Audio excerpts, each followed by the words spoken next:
유럽 원자력 산업의 선두주자이자 맹주였던 프랑스의 자존심이 완전히 무너져 내렸습니다. 유럽 언론들은 체코가 15년간 해외 수주 실적이 전무한 국가를 최종 사업자로 선택했다는 사실에 경악하며 있을 수 없는 일이라 비판했습니다. 총 8조 원 규모에 달하는 초대형 원전 건설 프로젝트였기에 모두가 유럽 최강의 원자력 강국이며 58기의 원전을 운영하는 프랑스의 압도적인 승리를 당연하게 예상하고 있었습니다. 하지만 체코가 내린 최종 결정은 15년 동안 해외 수주 실적이 없었던 아시아의 작은 국가, 바로 대한민국이었습니다. 결정이 내려지기 불과 72시간 전까지만 해도 체코 정부는 프랑스 측을 선택할 예정이었으나 한국이 제출한 결정적인 문서가 모든 상황을 역전시켰습니다. 이 문서를 확인한 체코 총리는 즉시 긴급 비밀회의를 소집했습니다. 프랑스 대통령이 직접 체코 총리에게 전화했음에도 불구하고 이미 상황을 되돌리기에는 늦어버린 상태였죠. 과연 그 문서에는 어떤 내용이 담겨 있었으며 체코는 모든 기존의 상식을 뒤엎고 한국을 선택한 이유는 무엇이었을까요? 지금부터 그 충격적인 반전의 순간을 상세히 공개하겠습니다. 저는 야로슬라브 노보트니 체코 에너지부 차관입니다.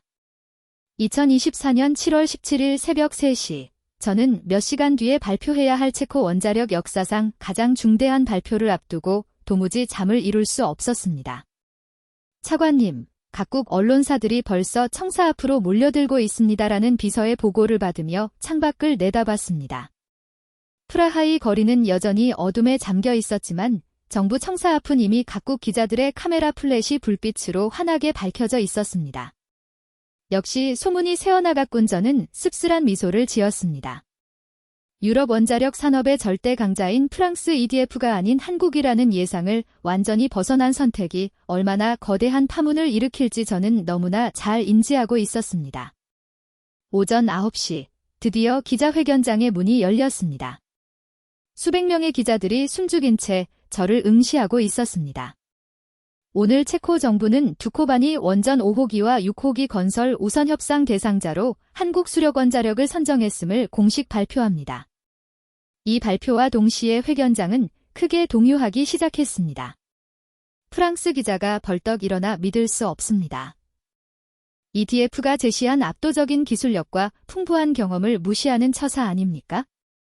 라고 고성을 질렀습니다. 독일 기자 또한 이에 가세하며 한국은 15년간 해외 원전 수주 실적이 단 한 건도 없었습니다. 체코가 지금 국가의 미래를 걸고 도박을 하는 것입니까? 라고 날카롭게 질문했습니다. 저는 심호흡을 하며 침착함을 유지했습니다. 이러한 격렬한 반응은 이미 충분히 예상하고 있던 바이었습니다. 여러분이 놀라시는 것은 충분히 이해합니다. 하지만 이 결정은 오직 체코의 장기적인 미래와 에너지 안보를 위한 최선의 선택임을 명확히 밝힙니다. 그날 오후 유럽 전역의 언론들은 일제히 속보를 쏟아냈습니다. 체코의 충격적 결정, 프랑스 원자력 산업의 치명타, 동양의 이변, 유럽 원자력 시장의 균열, 15년 만에 한국 원전 수주, 과연 성공할까? 등의 제목이 지면을 가득 채웠습니다. 프랑스 EDF의 동유럽 총괄 책임자인 피에르 르그랑은 분노를 감추지 못하고 이것은 기술적으로는 전혀 말이 안 되는 순전히 정치적인 결정입니다라고 맹렬히 비난했습니다. 하지만 저는 이 결정이 단순한 정치적 고려나 가격 경쟁력의 문제만은 아니라는 것을 정확히 알고 있었습니다. 이제 시간을 2년 전으로 되돌려 이 모든 사건의 발단이 된 시점으로 돌아가 보겠습니다. 2022년 2월 러시아의 우크라이나 침공이 시작되었고 우리 체코는 곧바로 심각한 에너지 위기에 직면했습니다. 차관님, 러시아가 가스 공급량을 30%나 감축했습니다. 에너지부 상황실은 곧 패닉 상태에 빠졌습니다. 체코는 사용가스의 98%를 러시아에 의존하고 있었기 때문이었습니다. 국민들이 추위로 고통받게 할 수는 없습니다. 즉각적인 대안을 모색하세요. 그해 겨울, 프라하 시민들은 담요를 두른 채 실내에서도 두꺼운 패딩을 입어야 했고 에너지 가격은 천정부지로 폭등했으며 공장들은 가동을 멈추는 사태가 발생했습니다. 총리의 결단은 확고했습니다. 이제 러시아 의존 구조에서 완전히 벗어나야 합니다. 그리고 우리는 그 해답을 원자력 에너지에서 찾기로 했습니다. 체코는 이미 원전 6기를 운영하며 전체 전력의 37%를 생산하고 있었지만 시설 노후화가 진행되고 있었기에 신규 원전 건설이 절실했습니다. 200억 코로나, 한화로 약 8조 원을 투입하여 신규 원전 2기를 건설하겠습니다. 2022년 3월 체코 정부의 이 역사적인 발표는 유럽 원자력 업계를 크게 뒤흔들었습니다. 8조 원이라는 어마어마한 규모 자체도 중요했지만 이 프로젝트가 향후 체코 원전 시장 전체의 방향을 결정지을 핵심 사업이었기 때문입니다. 가장 먼저 움직인 것은 프랑스였습니다. 체코는 당연히 우리를 선택할 것입니다. 우리는 유럽 원자력 기술의 종주국이니까요. 피에르 르그랑의 자신감은 하늘을 찔렀습니다. 실제로 EDF의 입지는 압도적이었습니다. 유럽 전체 원전의 약 60%를 운영하고 있었으며 영국 힌클리 포인트 C 프로젝트 역시 진행 중이었으니까요. 미국 웨스팅하우스도 입찰에 뛰어들었지만 모기업 도시바의 파산 이슈로 인해 입지가 상당히 약화된 상태였습니다. 우리 에너지부 직원들은 사실상 프랑스와 미국의 양자 대결이 되겠군요라고 평가했습니다. 그런데 2022년 10월 전혀 예상치 못한 입찰 참가 신청서가 도착했습니다. 한국수력원자력. 저는 제출 서류를 다시 한번 확인했습니다. 한국이 유럽 원전 시장에 도전장을 던진다고요? 솔직히 처음에는 이를 거의 무시했습니다. 2009년 UAE 원전 수주 이후 15년 동안 해외 수주 실적이 단 한 건도 없었던 한국이었기 때문이었습니다. 하지만 에너지부 선임 분석관인 엘레나 스보보다가 이상한 점을 발견했습니다. 차관님, 한국의 제안서를 자세히 살펴보셨나요? 뭔가 근본적으로 다릅니다. 무엇이 다르다는 거죠? 기술 이전 조건을 확인해 보세요. 이건 거의 모든 것을 투명하게 공개하겠다는 의도로 보입니다. 저는 다시 서류를 펼쳐보았고 그 내용에 깜짝 놀랐습니다. 한국은 단순히 원전을 건설해주는 것에 그치지 않고 체코가 독자적으로 원전을 운영하고 유지 보수할 수 있도록 모든 핵심 기술을 전수하겠다고 약속했습니다. 이것이 정말 가능한 일인가요? 보통은 핵심 기술을 절대 공개하지 않지 않습니까? 그래야 계속 의존하게 만들 수 있으니까요. 엘레나의 말이 정확했습니다. 프랑스나 미국 모두 핵심 기술은 블랙박스로 남겨두는 것이 업계의 관례였죠. 그때부터 저는 한국이라는 나라가 궁금해지기 시작했습니다. 도대체 무슨 계산으로 이런 파격적인 제안을 하는 것일까요? 정말로 순수한 의도일까요? 2023년 4월 각 입찰 기업들의 본격적인 프레젠테이션이 시작되었습니다. 첫 순서는 당연히 프랑스 EDF였습니다. 존경하는 체코 정부 관계자 여러분, 우리 EDF는 유럽 원자력의 심장입니다. 피에르 르그랑이 무대에 올랐을 때 그의 자신감은 회의장 전체를 압도했습니다. 완벽하게 다림질된 슈트와 여유로운 제스처, 모든 것이 승리를 확신하는 자의 모습이었습니다. 거대한 스크린에는 EDF의 압도적인 실적이 상세히 펼쳐졌습니다. 현재 우리는 프랑스 56기, 영국 9기를 포함하여 총 71기의 원자로를 운영하고 있습니다. 이 숫자는 규모 면에서 모든 것을 말해주고 있었습니다. 체코 전체 원전보다 10배가 넘는 규모를 단 하나의 회사가 운영하고 있다는 사실에 우리는 놀라움을 금치 못했습니다. 그는 특히 최신형 EPR 원자로가 유럽 최고 수준의 안전성과 효율성을 자랑한다고 강조했습니다. 르그랑은 영국 힌클리 포인트 C 프로젝트를 자랑스럽게 소개하며 35조 원 규모의 이 프로젝트는 유럽 원자력 르네상스의 상징입니다. 체코가 우리를 선택한다면 유럽 원자력 네트워크의 핵심 파트너가 될 것입니다라고 호언장담했습니다. 그의 프레젠테이션은 완벽했으며 기술적으로는 흠잡을 데가 없었습니다. 프레젠테이션이 끝나고 질의응답 시간이 되었습니다. 건설 기간과 비용은 어떻게 명확히 보장하십니까? 제 질문에 르그랑은 잠시 머뭇거렸습니다. 그의 완벽한 미소에 처음으로 균열이 생긴 순간이었죠. 원자력 발전소는 복잡한 프로젝트입니다.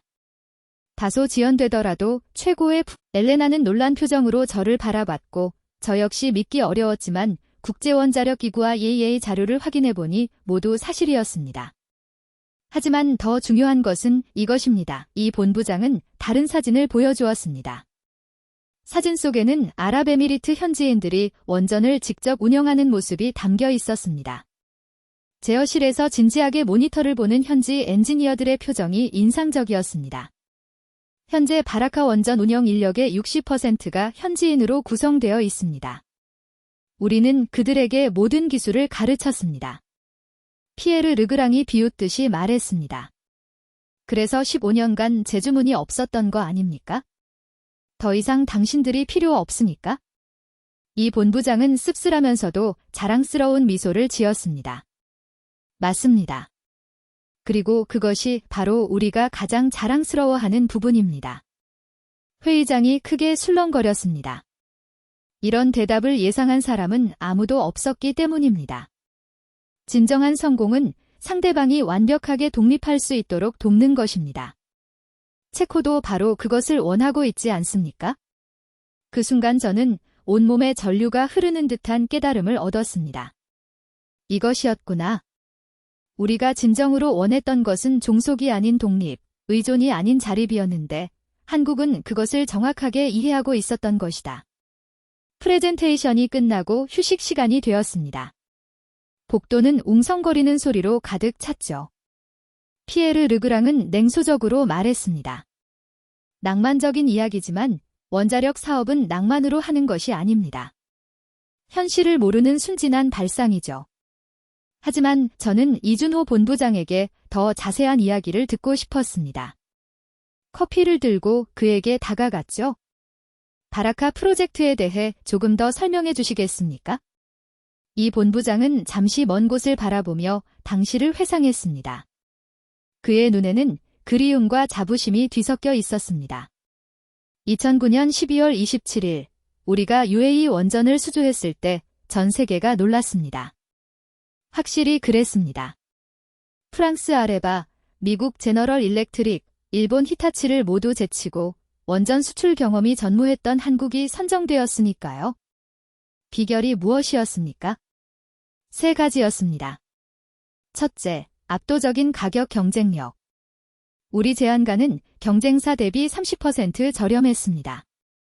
하지만 가격만으로는 신뢰를 얻을 수 없으니 그것이 전부는 아니었습니다. 둘째, 한국형 원전 APR-1400에 검증된 안전성과 신뢰성. 지난 30년간 한국 원전은 단 한 번의 심각한 사고도 발생하지 않았습니다. 이것도 중요했지만 결정적인 것은 세 번째였습니다. 마지막으로 우리는 60년 운영 보증을 제공했습니다. 단순히 건설에 그치지 않고 운영, 정비, 연료 공급까지 모두 아우르는 토털 패키지였죠. 엘레나가 우리 대화에 합류했습니다. 그런데 정말로 약속을 다 지켰다는 말씀이신가요? 보통은 계약서와 현실이 다르지 않습니까? 이 본부장은 태블릿을 꺼내 바라카 프로젝트의 연도별 진행 상황이 상세히 기록된 자료를 보여주었습니다. 바라카 1호기는 2013년 착공, 2020년 완공으로 7년이 소요되었습니다. 유럽 기준으로는 정말 놀라운 속도였죠. 프랑스나 핀란드의 신규 원전들이 10년 이상 걸리는 것에 비하면 절반도 안 되는 기간이었습니다. 2호기는 6년, 3호기는 6년 반, 경험이 축적되면서 점점 더 빨라졌습니다. 더 놀라운 것은 품질이었습니다. 국제원자력기구 평가에서 바라카는 세계 최고 수준의 안전성을 인정받았습니다. 사막의 극한 환경에서도 완벽하게 작동하고 있죠. 저는 궁금했습니다. 첫 해외 프로젝트였는데 어떻게 그런 놀라운 성과를 낼 수 있었습니까? 이 본부장의 표정이 진지해졌습니다. 현지화였습니다.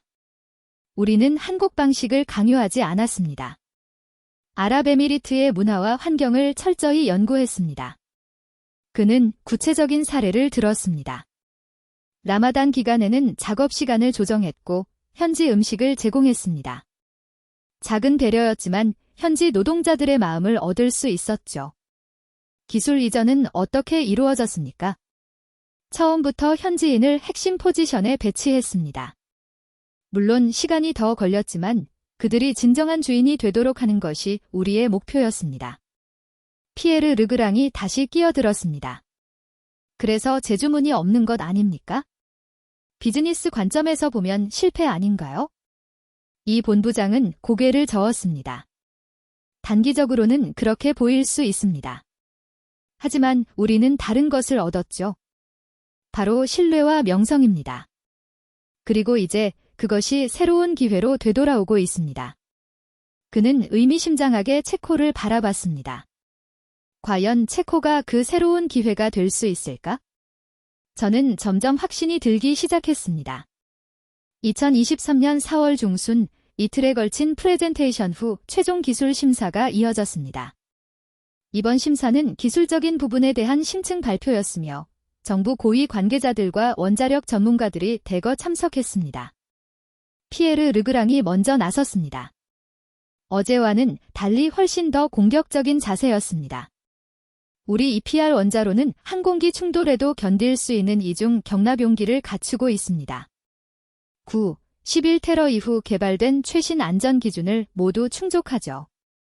확실히 프랑스의 기술력은 대단했습니다. 스크린에는 복잡한 설계도와 시뮬레이션 영상이 연속적으로 펼쳐졌습니다. 사용 후 해결료 재처리 기술, 고준위 폐기물 처리 기술, 모든 분야에서 우리는 세계 최고입니다. 70년의 경험이 축적된 결과죠. 하지만 질의응답에서 결정적인 균열이 드러났습니다. 이 모든 기술을 체코가 독자적으로 운영할 수 있습니까? 제 질문에 르그랑은 당황했습니다. 이는 그들이 준비하지 못한 질문이었던 것 같았습니다. 물론 기본적인 운영은 가능합니다. 하지만 핵심 기술은 프랑스의 지적재산권에 속합니다. 안전을 위해서라도 우리의 지속적인 관리가 필수적입니다. 결국 같은 이야기였습니다. 영원한 의존 관계, 체코는 단지 고객일 뿐 파트너가 될 수 없다는 메시지였죠. 이번에는 이준호 본부장의 차례였습니다. 그는 전혀 다른 접근 방식을 취했습니다. 우리 APR 1400 플러스 모델은 피동 안전 계통을 갖추고 있습니다. 전원이 끊겨도 자연순환 방식으로 냉각이 가능하죠. 기술 설명이 이어졌지만 초점은 단순한 기술의 우수성을 자랑하는 데 있지 않았습니다. 이 모든 기술의 설계, 철학과 원리를 체코 엔지니어들과 완전히 공유하겠습니다. 왜 이렇게 설계했는지, 그리고 체코가 이 기술을 어떻게 개선하고 발전시킬 수 있는지까지 함께 논의할 것입니다. 그는 구체적인 교육 프로그램을 제시했습니다. 화면에는 상세한 커리큘럼이 나타났습니다.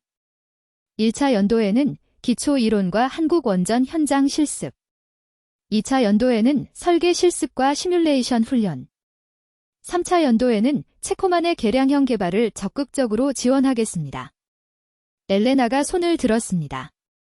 정말로 체코가 독자 개량형을 개발하도록 돕겠다는 것입니까? 그럼 한국의 미래 경쟁자가 될 수도 있을 텐데요. 이 본부장은 미소를 지었습니다. 그렇습니다. 언젠가 체코가 우리보다 더 우수한 원자로를 만들 수도 있겠죠. 그것이 바로 우리의 진정한 바람입니다. 피에르 르그랑은 코웃음을 쳤습니다. 순진한 발상입니다. 원자력 기술은 그렇게 간단하지 않아요. 수십 년의 노하우를 몇 년 만에 전수한다는 것이 가능하다고 생각하십니까? 하지만 이 본부장은 침착했습니다. 맞습니다. 쉽지 않은 일이죠. 하지만 불가능하지도 않습니다. 한국도 처음에는 아무것도 모르는 상태에서 시작했으니까요. 그는 한국 원자력의 역사를 간략히 설명했습니다. 1970년대, 우리는 미국 웨스팅하우스로부터 기술을 도입했습니다. 처음엔 볼트 하나도 제대로 만들지 못했습니다. 하지만 40년 후, 우리는 독자적인 모델을 수출하는 국가가 되었습니다. 이것은 명백한 사실이었습니다. 한국은 기술 종속에서 벗어나 기술 독립을 이룬 몇 안 되는 나라 중 하나였으니까요. 체코도 충분히 할 수 있습니다. 아니, 체코는 이미 6기의 원전을 운영하고 있는 우수한 엔지니어들을 보유하고 있기에 우리보다 훨씬 나은 조건을 갖추고 있습니다. 프레젠테이션 말미에 이 본부장은 특별한 영상을 보여주어 이는 그만큼 자신감이 있다는 뜻이었습니다. 프랑스는 모든 리스크를 체코에 전가하려 했지만 한국은 모든 리스크를 함께 지고 가겠다고 했습니다. 진정한 파트너십이란 바로 이런 것이 아닐까요? 2024년 7월 15일 최종 결정을 이틀 앞둔 밤 체코 정부 청사회의실에는 총리를 비롯한 각 부처 장관들과 원자력 전문가들이 모였습니다. 이제 결정을 내려야 합니다. 총리가 무거운 목소리로 말했습니다. 탁자 위에는 각 회사의 제안서가 놓여 있었습니다. 재무장관이 먼저 입을 열었습니다. 숫자만 놓고 보면 한국이 압도적입니다. 80억 코로나를 절약할 수 있고 이 돈이면 학교 100개를 지을 수 있습니다. 하지만 외무장관은 반대 의견을 피력했습니다. 유럽연합 내에서 우리의 외교적 입지를 고려해야 합니다. 프랑스를 거절하면 외교적 파장이 매우 클 것이며 무역이나 다른 협력 분야에서 불이익을 받을 수도 있습니다. 산업장관이 목소리를 높였습니다. 그래서 계속 굴복하자는 겁니까? 우리는 엄연한 독립국가입니다. 더 이상 강대국의 눈치를 보며 살 수는 없습니다. 격렬한 논쟁이 이어지며 찬성과 반대가 팽팽하게 맞섰습니다. 새벽 2시, 저는 모두를 진정시키고 발언했습니다. 잠시 감정을 배제하고 생각해 봅시다. 우리가 정말로 원하는 것이 무엇입니까? 잠시 침묵이 흘렀습니다. 에너지 독립입니다. 젊은 환경부 차관이 대답했습니다. 러시아 가스에서 벗어났듯 서유럽의 기술 종속에서도 벗어나야 합니다. 그것이 진정한 독립입니다. 저는 칠판에 2가지 시나리오를 그렸습니다. 프랑스를 선택하면 당장은 안전합니다. 검증된 기술, 유럽연합의 지지를 얻을 수 있죠. 하지만 우리는 영원히 그들에게 의존해야 합니다. 부품 하나, 소프트웨어 업데이트 하나까지 그들 손에 달려 있습니다. 한국을 선택하면 위험이 따릅니다. 비판도 받을 것입니다. 하지만 10년 후 우리는 독자적인 원자력 기술을 갖게 됩니다. 우리가 이 에너지의 주인이 되는 것입니다.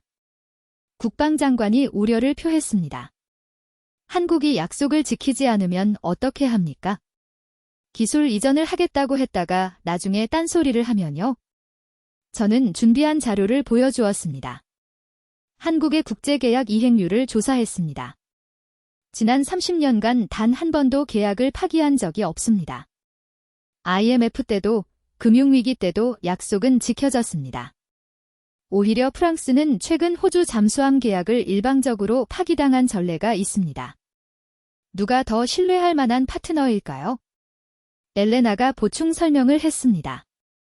새벽 4시, 마침내 투표가 시작되었습니다. 프랑스 한 표, 한국 한 표, 표가 팽팽하게 갈렸습니다. 6대 6, 마지막 한 표가 남았을 때 동수였습니다. 모든 시선이 총리에게 쏠렸습니다. 그는 한참을 고민했고 이마에는 땀이 맺힐 정도로 진지한 표정이었습니다. 마침내 총리가 입을 열었습니다. 1989년 우리는 자유를 선택했습니다. 벨벳 혁명을 언급하는 순간 모두가 숨을 죽였습니다. 그때 우리는 안전한 종속보다 위험한 자유를 택했습니다. 이제 다시 선택할 때입니다. 진정한 독립을 위해 한국. 결정이 내려졌습니다. 체코는 미래를 선택한 것입니다. 2024년 7월 17일 오전 9시, 드디어 그 순간이 도래했습니다.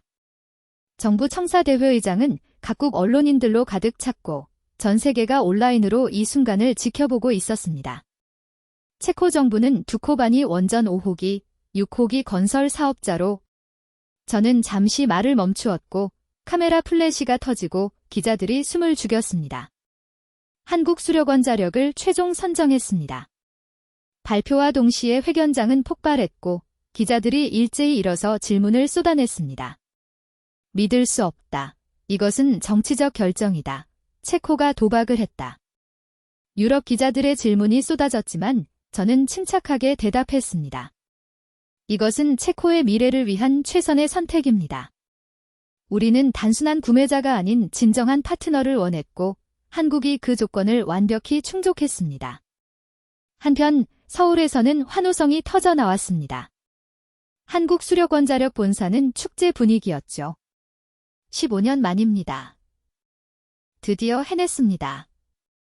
이준호 본부장은 감격의 눈물을 흘리며 직원들과 서로 껴안고 기쁨을 나누었다고 합니다. 하지만 더 놀라운 것은 그 이후에 벌어진 일이었습니다. 발표 직후 1시간도 채 되지 않아 네덜란드 정부에서 연락이 왔습니다. 우리도 한국과 협력하고 싶습니다.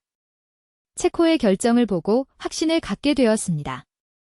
이어서 폴란드도 즉각적인 관심을 표명했습니다. 체코가 용기 있는 선택을 했군요. 우리도 한국의 제안을 진지하게 검토하겠습니다. 단 하루 만에 유럽 원전 시장의 판도가 근본적으로 바뀌기 시작한 것입니다. 체코의 선택이 도미노 효과를 일으킨 것이죠. 프랑스 EDF는 엄청난 충격을 받았습니다. 주가는 10% 폭락했고 이사회는 긴급 소집되었습니다. 동유럽 시장을 완전히 놓칠 수도 있습니다. 체코가 다른 나라들에게 위험한 신호를 보낸 거예요. 피에르 르그랑은 결국 사임했습니다. 자신만만했던 그의 오만과 안일함이 결국 화를 부른 것이죠. 반면 한국에서는 축제 분위기였습니다. 두산에너빌리티 주가는 48% 상승했고 한전기술과 한전 KPS 같은 관련 기업들도 크게 들썩였습니다. 하지만 이준호 본부장은 언론에 신중한 메시지를 보냈습니다. 이제 시작입니다. 체코의 신뢰에 반드시 보답해야 합니다. 축하보다는 무거운 책임감을 느낍니다. 일주일 후 한국 선발대가 프라하에 도착했습니다. 공항에는 체코 정부 관계자들이 마중 나와 있었습니다. 안녕하세요. 만나서 반갑습니다. 놀랍게도 한국팀 전원이 체코어로 인사했습니다. 약속대로 체코어를 배운 엔지니어들이었던 것이죠. 체코 언론은 이 장면을 대대적으로 보도했습니다. 한국, 첫날부터 약속을 지키다. 진정한 파트너십의 시작. 체코어로 인사하는 한국 엔지니어들. 분위기가 완전히 달라졌습니다. 처음엔 의구심으로 가득했던 체코 국민들도 호감을 보이기 시작했습니다. 소셜미디어에는 긍정적인 반응이 쏟아졌습니다. 프랑스 사람들은 영어로만 말했는데 한국인들은 우리말을 배웠네요. 이런 태도라면 믿을 수 있을 것 같아요. 그리고 정말로 새로운 시대가 열리고 있었습니다. 체코의 결정은 유럽 원자력 업계에 지진과 같은 영향을 미쳤습니다. 특히 동유럽 국가들 사이에서 큰 반향을 일으켰습니다. 가장 먼저 움직인 것은 폴란드였습니다. 우리도 원전 6기 건설을 계획 중입니다. 체코의 선택을 보고 한국의 제안을 진지하게 검토하기로 했습니다. 폴란드 에너지부 장관이 직접 서울을 방문했고 이는 체코 사례를 상세히 조사한 후였습니다. 이어서 놀라운 일이 벌어졌습니다. 슬로바키아, 루마니아, 불가리아까지 한국의 협력을 요청한 것입니다. 체코가 증명했습니다. 아시아와의 협력도 훌륭한 선택이라는 것을. 우리도 에너지 독립을 원합니다. 하지만 가장 충격적인 것은 네덜란드의 움직임이었습니다. 우리는 이미 한국과 타당성 조사를 진행 중입니다. 체코의 성공을 보며 확신을 갖게 되었어요. 서유럽 국가가 한국 원전에 관심을 보인 것은 이번이 처음이었습니다. 이는 단순한 비즈니스를 넘어선 의미가 있었습니다. 유럽 언론들은 이를 원자력 한류라고 명명했습니다. 일부는 비아냥거렸지만 진지하게 분석하는 매체들이 늘어났습니다. 파이낸셜 타임스의 분석은 다음과 같았습니다. 한국 원전의 경쟁력은 가격에 국한되지 않는다. 기술 이전과 현지화, 그리고 상생의 철학이 동유럽 국가들의 마음을 사로잡았다.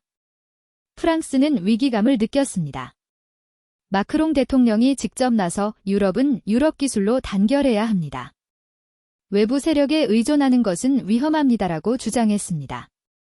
하지만 동유럽 국가들의 반응은 싸늘했습니다. 단결이요? 그동안 우리를 2등 시민 취급하지 않았습니까? 이제 와서 단결을 말하다니. 폴란드 총리의 이 직설적인 발언에서는 오랜 세월 서유럽의 무시와 차별을 받아온 동유럽 국가들의 서러움이 깊이 묻어났습니다. 한편 한국의 아름다움을 보여주고 싶다면서요. 이러한 작은 배려들이 모여 커다란 신뢰를 구축했습니다. 한편 두코바니 현장에서는 공사가 순조롭게 진행되었습니다. 약속대로 체코 기업들이 60% 이상 참여했고 현지 고용도 눈에 띄게 증가했습니다. 드디어 우리도 원전을 지을 수 있게 되었어요. 체코 건설 노동자의 자부심 넘치는 외침이었습니다. 단순 노동자가 아닌 기술자로 성장할 수 있는 기회였기 때문입니다. 무엇보다 중요한 것은 기술 이전이 실제로 즉각적으로 이루어지고 있다는 점이었습니다. 설계 도면부터 운영 매뉴얼까지 모든 정보가 체코 측에 투명하게 공개되었습니다. 이제 우리도 원자력 강국이 될 수 있습니다. 야로슬라브 노보튼이 장관의 꿈이 현실로 구체화되고 있었습니다. 2025년 6월 저는 서울에서 열린 한체코 원자력 협력 1주년 기념식에 참석했습니다. 1년이라는 짧은 시간이었지만 변화는 놀라웠습니다. 체코 연수생들이 벌써 한국어로 기술 토론을 합니다. 이준호 사장의 자랑스러운 보고였습니다. 실제로 단상에 오른 마렉 얀스키는 유창한 한국어로 발표를 시작했습니다. 안녕하세요. 저는 이제 한국 원전 기술을 체코의 환경에 적용하는 방법을 연구하고 있습니다. 그의 성장은 눈부셨습니다. 1년 전만 해도 원자력 이론만 알던 그가 이제는 실무 전문가가 되어 있었습니다. 이제 우리도 독자적으로 원자로를 설계할 수 있어요. 한국 동료들이 모든 것을 숨김없이 가르쳐 주었습니다. 더 놀라운 것은 그 파급 효과였습니다. 폴란드가 정식으로 한국을 원전 사업자로 최종 선정했고 네덜란드도 최종 협상을 진행 중이었습니다. 체코 덕분입니다. 체코가 유럽 시장으로 가는 길을 열어줬어요. 한국 정부 관계자의 감사 인사였습니다. 하지만 저는 대답했습니다. 아닙니다. 우리가 함께 열었습니다. 이것이 진정한 파트너십의 힘입니다. 이제 동유럽에는 에너지 독립이라는 새로운 바람이 거세게 불고 있었습니다. 원자력 아카데미도 순조롭게 준비되고 있었죠. 이미 10개국에서 참가 신청을 했고 강사진도 한국과 체코 전문가들이 함께 가르치는 진정한 국제교육기관으로 구성되었습니다. 기념식 연설에서 저는 이렇게 말했습니다. 1년 전 많은 이들이 우리의 선택을 비웃었습니다.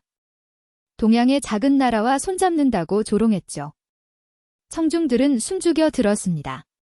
하지만 우리는 증명했습니다. 작은 나라들도 함께하면 거대한 꿈을 이룰 수 있다는 것을. 기술의 종속이 아닌 기술의 공유가 진정한 발전이라는 것을.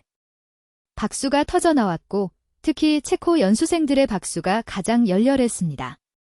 이것은 단지 시작에 불과합니다. 10년 후, 20년 후를 상상해 보십시오. 체코산 원자로가 세계로 수출되고 동유럽이 에너지 수출국이 되는 그날을. 꿈같은 이야기일까요? 하지만 불가능한 것은 없습니다. 한국이 증명했듯이 체코도 할 수 있습니다. 아니, 우리 모두가 할 수 있습니다. 기념식이 끝나고 이준호 사장과 작별 인사를 나누었습니다. 감사합니다.